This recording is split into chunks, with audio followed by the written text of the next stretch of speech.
What? Agent Spirit, to attention! Why are you still in my house? You've been gone for several months and you need to report. The school happened and then school happened and then... Wait, was that all a dream? Excuse me, what?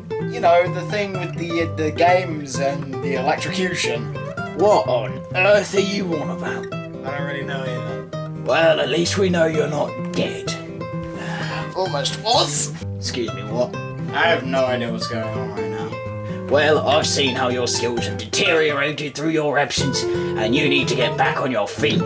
Especially your marksmanship skills. How do you... What? Science. Well, I guess that makes sense. Anyway, as I was saying, you need to get right back into training. With guns. You know, I have an idea. Don't you dare say video games! One of these days, I'm gonna kill you. How'd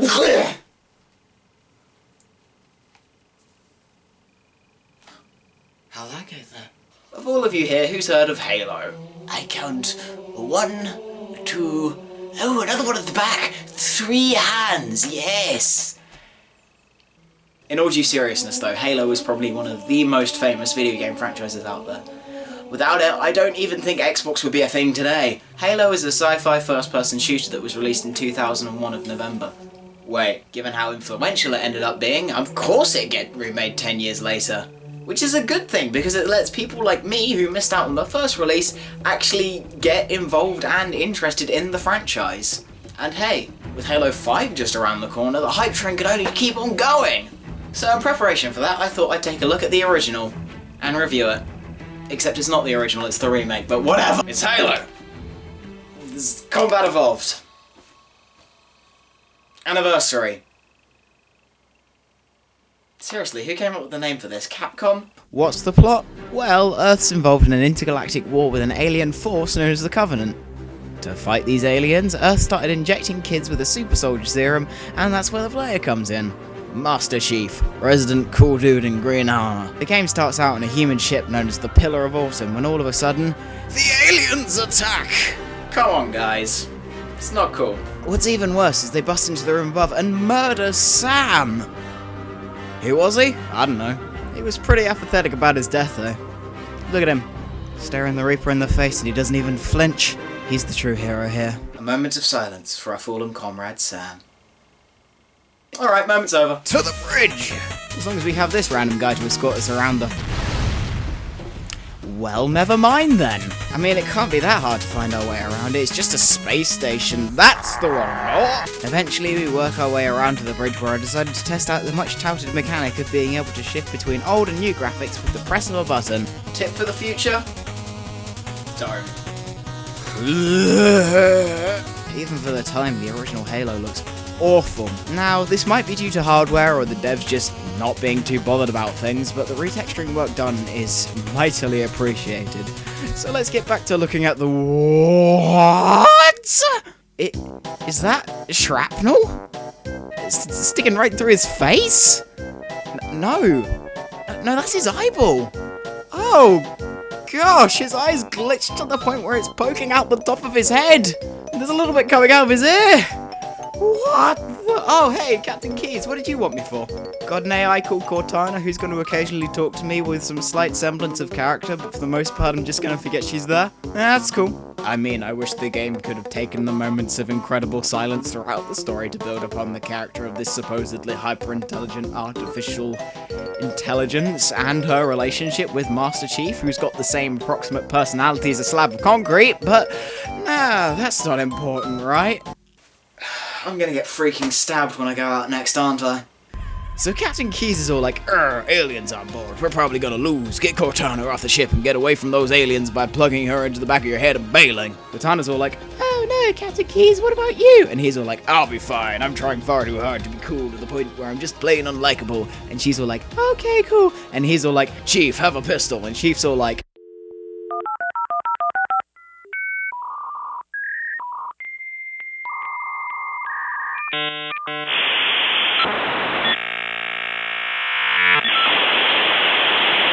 guns! So I know I've kind of been pooping on the game up to this point, but I will say that the gunplay is fantastic. Combat's fast-paced, the aiming sensitivity is pretty much perfect, and the combination of the sound effects and the way the guns just handle makes them incredibly satisfying to use. Okay, maybe not so much the alien guns which you just randomly pick up off the floor whenever you want, but I ended up playing through most of the game with the bog standard assault rifle anyway.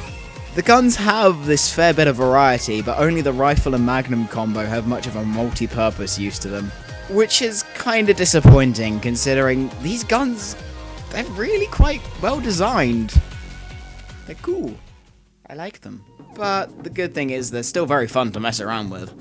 I just kinda wish that some of the other weapons were more useful. Also grenades! They're fun. Punching stuff! Yeah! The rest of the level pretty much comprises of running through the Pillar of Autumn's twisty corridors and shooting aliens in the face until BAM! Escape pod. Chief showcases his amazingly compassionate character once more by giving a panicking soldier a light pat on the back when this comes into view. Everyone decides it's a good idea to try land on the ring, Keys almost mullers us in the process, and we crash land on the surface, which surprisingly has this planetary structure to it. From a visual standpoint, it provides some really awesome aesthetic design. Look at that curve! I mean, it's too bad everyone else on the escape pod died, but look at that curve! So, we're in a new mission now, and our objective? Explore. Finally, an objective I can get behind. I must say, the rest of the outdoors looks gorgeous. It's almost like a summer resort or something. In fact, Installation 04. Come for the pure green pastures, weird metallic outposts, and wonderful skyline. Stay because holy mother of all things toasted, the aliens killed my friends and now they're coming for me. Someone help! While we're on the subject of environment design, the game has a running theme where the outdoor environments are utterly fantastic, but as soon as you step indoors, it turns into a boring, drab, grey-blue mess of corridors filled with the same few enemy types, albeit with slightly different designs for variation. And once you're inside, heaven help you, because you're going to be seeing the exact same room designs and patterns repeat, and repeat, and repeat, and repeat until you're either lost or dead! And I'm talking the exact same room. Layout, design, decor, freaking everything. Though, I will say, this is more of a problem for later. This mission's actually pretty awesome. Why, you may ask? Because I'm driving a Jeep! Easily one of the best things about the Halo games is the vehicle control. They're a ton of fun to drive around the terrain and mow down enemies with. While the variety is limited to just 4, and 2 of those are incredibly situational or one-off uses, they're all well designed and really fun to drive. And so we continue, driving the Warthog around this vast plain, picking up Marines, killing Covenant, hopping between outside and in until we end up along the cliff line, almost drive straight off and kill our friends. Whoops! And then we board a ship to fly away to the next mission. Whee! Mission 3! It's the night! Sniper rifle! Looking back over the course of the game, it actually starts becoming really repetitive to play. There's limited weapons, enemies, and the scenarios that every mission involves become so similar they just blend together and the game turns into a right mess. This mission is where that started becoming all too apparent to me. The opening half of the level, where you're outside, is awesome. The game changes up the pace, flaunts the scenery a little, and it's actually a little relaxing. Then we get to the quarter-way through mark and we're sucked up into an alien spaceship, which is awesome for the first 3 or so firefights. Then the game pulls the same 3-room loop pattern that it loves using throughout the entire course of the story. I'm sorry if I'm beating a dead horse with this whole thing, but it's such a massive part of the level design that I get incredibly frustrated whenever it shows up. Which is 75% of the time you're indoors. Back to talking about the plot again. Somehow Captain Keyes got captured, so we've got to get him and a load of Marines out. Yes, there's an escort mission. At least it's short. Captain Keyes dies in a couple of shots, and it's actually not just the hordes of Covenant that are after him. Something I didn't get the footage of was the fact that Keyes' AI and the Marine AI, they don't register each other as allies. Now what this means is that Keyes would be happily shooting away at Covenant, and then a Marine would walk behind him, shooting at the same area of enemy, and straight up murder keys. This would happen several times, and because the AI was always on the same path, that meant that every single time I had to reload the game after that, the same thing would happen, and there wasn't a thing I could do about it. This made me stop playing the game for months. Not even joking. Whatever, we leave the ship and the game follows the same pattern for Mission 4. Fantastic outside part on the beach. Terribly annoying inside area without much direction or originality. Literally nothing important happens this mission other than we get a map. Oh, no, not an in-game map. That would actually be useful. No, this is a plot-relevant map, which succeeds in showing us where the next mission is. Which starts inside this time! And the level design is so uninspired and confusing that I spent at least 5 or 10 minutes trying to find my way out of this one room, which got repeated another 2 times! And then there's this bridge!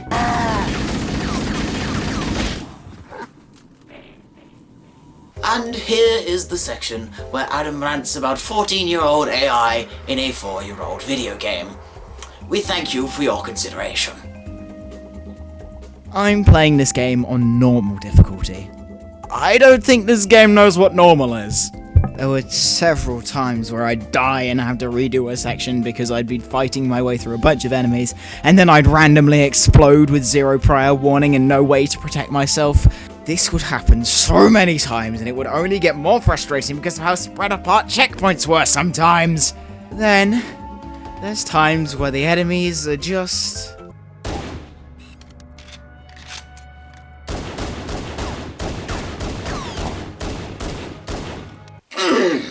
We do end up going outside eventually, and with a tank no less. That combined with the snowing makes for a really cool mission segment, or it would, if this mission didn't drag on forever. It just keeps going! Inside, outside, USA! Inside, outside, USA! Son of a butt!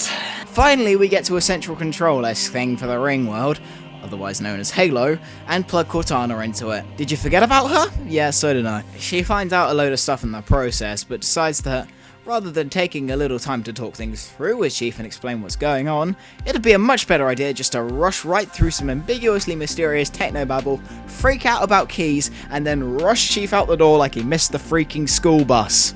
I don't even care anymore. Let's just get on with the next mission. P.S. Massive spoilers from here on out. We need to babysit Captain Keyes again. With no idea why, because somebody didn't tell us! So we get dropped off in this amazing looking swamp. Seriously, this looks great! And because of all the various different foliage and tree trunks and shenanigans, this level design seriously benefits. Whenever Halo goes outside, the landscapes allow for really interesting firefight situations. This mission is no exception. Of course, after a few minutes we get hurried inside and hello there, same room copy-paste over and over structure. I almost missed you. No, I didn't. I will give this mission major credit though, because the first half of this mission has this amazing atmosphere and sense of mystery to it. It's actually really quite scary. Something I haven't really talked about yet is the sound design. Effects and noises are all really well done, and they sound awesome. While the characters themselves are pretty lackluster, the voice actors do a really good job of what they're given. But the music, I mean, it's not bad or anything, but it's either nothing, background ambience, percussive beats, or yet another remix of the main theme. Not saying the theme is bad either. Everything is really well composed and sounds good. It's just super unmemorable. The main theme just lazily shows up every mission like it was an episode of Power Rangers. Anyway, after a really well done build-up, we're introduced to a brand new enemy type. The Flood. Hooray! I hate the Flood. After a while, they just get super annoying because the people forms have way too much health and can't be headshotted, while the crab forms travel in literal floods, are super hard to hit unless you've got the assault rifle stocked up, and will occasionally muller the very good frame rate. Not to mention the explodey forms that show up later. Those are really the worst. And of course, because this is the thing that Cortana was freaking out about, these become the main enemies throughout the rest of the course of the campaign, and they just slow the entire game down to this one crawl of not fun. There were times where I highly considered just giving up on the game and throwing it away. But it's not my game to do that with, so I've gotta keep going. Somebody kill me! Hold it! Wait, what? Look, I said hold it. Steampunk Watchman? What are you doing in this video? So I heard you were reviewing the first Halo game, and I'm pretty sure you're going about it the wrong way. Oh no, you are not about to do what I think you're about to do. Wait, what? This is the part where I start dumping all over a really popular video game, and one of the fans comes along and tries to convince me, oh, maybe it's not so bad because they've got nostalgia shades on. I just don't know what you're talking about at all, man. You've even got a freaking poster of the game on your wall. I'm not buying this. I mean, dude, it was practically revolutionary. The library. Fine! Okay. The library sucked. What I'm referring to is the 7th mission, known as the Library. This is literally the lowest point in the game, being led by a snarky floating British robot orb through the exact same rooms, and I mean literally no variation, constantly being swarmed by droves of flood for over an hour. You know what happens after that? You get the key to wipe out all life in the galaxy using the weapons installed in Halo. Cortana gets sassy about everything despite the fact it's her fault we don't know anything when she could have explained everything within 5 minutes at most. Snarky floaty orb tries to kill us because we don't want to kill everyone in the galaxy just to stop the flood, because apparently that's the only way to kill them. And do you know what happens after that?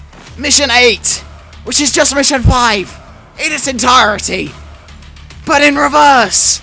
One of the longest, most frustrating levels in the entire game, copy-pasted in reverse. I have no words. I finished Mission 8 even though I'd already done it the other way around, and we're on to Mission 9. Almost done with this mess. Some more swampy nonsense later, and we're trying to find Captain Keyes in an implied-to-be wrecked Covenant battlecruiser. I say implied because guess what? They just took the level assets from Mission 3 and slapped them in here like I wouldn't notice. Well, I did! Oh yeah, and Captain Keyes is dead, I guess. I don't know, I never really liked him much anyway.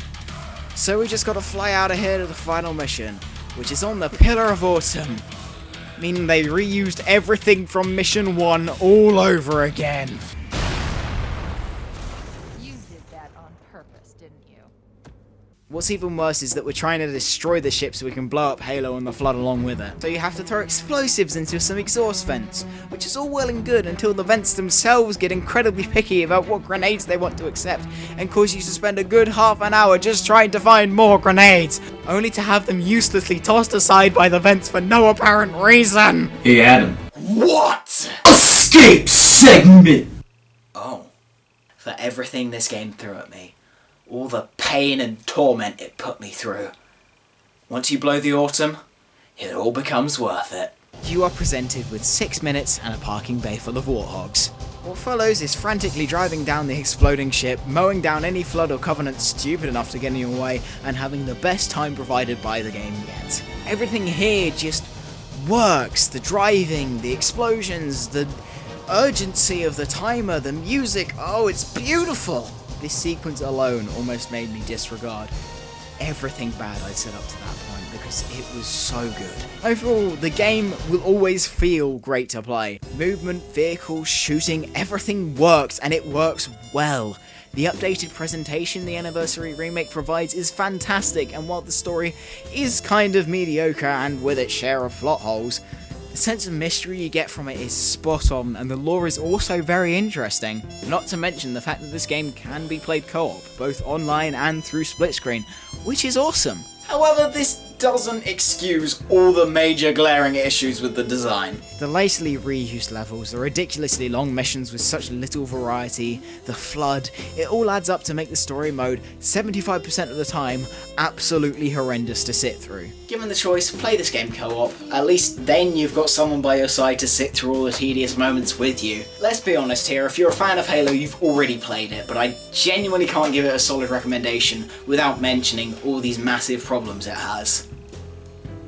However, while I haven't played all of the Halo games up until this point, I will say that Reach and Halo 2 were way more enjoyable for me in the first 5 minutes than this game ever was. So, I don't hate Halo. I just don't like this game. As for the Halo series in general, I don't think I'm quite done talking about it. Especially in regards to a certain bounty hunter. But for now, this was Halo. Combat Evolved. Anniversary. Alpha Turbo Ultra Hyper Encore 2.0 Special Edition. Omega version. Yeah, I think that about sums it up. Hey guys, it's SpiritOfRandomness here. Thank you so much for watching the video. I'm incredibly sleep deprived right now, so I'll make this quick, but special thanks to Steampunk Watchman, who was the guy who cameoed Poster, no! Special thanks go to Steampunk Watchman, who cameoed in the video. You can find a link to his channel in the description below, along with a link to all of my social medias. I can't be bothered to list them off, as well as a handy list of music of everything that I use, because credit where credit's due. Thank you guys for watching. Stay tuned for more, because there will be more. I know I say that, but there always is. It's just late. Something like that. I'm gonna go sleep now.